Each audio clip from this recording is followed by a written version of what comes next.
Welcome back to మనం TV. నేను మీ పవన్ బెస్వాడ. మన దేశంలో చీమలు కనిపించడం చాలా సాధారణం. తరచుగా ఇళ్లలో కనిపించే ఈ చీమల్ని మనం తొక్కి మరీ చంపేస్తూ ఉంటాం. కానీ వీటిని స్మగ్లింగ్ చేసి కోట్లు సంపాదిస్తారని మీరు నమ్ముతారా? ఏం మాట్లాడుతున్నావురా? నరాలు కట్ అయిపోయినాయి. అయితే ఇది జోక్ కాదుండయి, రియల్ లైఫ్ క్రైమ్ స్టోరీ.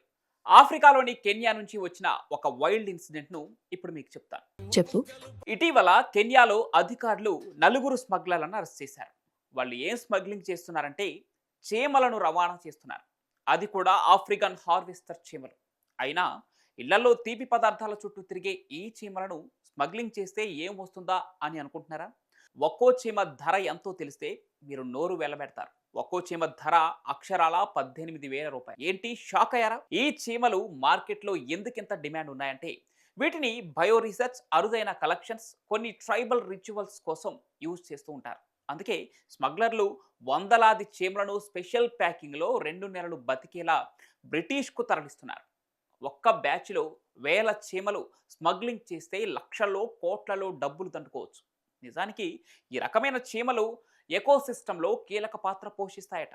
విత్తనాలను చెదరగొట్టడం, సాయిల్ ఫెర్టిలిటీని పెంచడం వంటివి వీటి ద్వారా చేస్తారు. ఇక వీటిని అక్రమంగా తీసుకెళ్తే పర్యావరణ సమతుల్యత దెబ్బతింటుంది.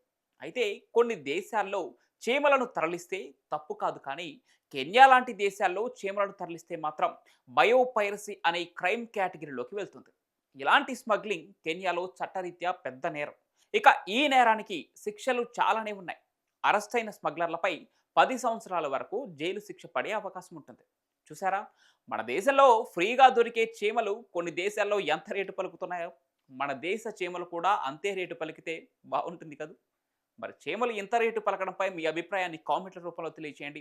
ఈ వీడియో నచ్చితే లైక్ చేసి షేర్ చేయండి. ఇలాంటి ఇన్ఫర్మేటివ్ వీడియోల కోసం మనం టీవీని సబ్స్క్రైబ్ చేసుకోండి.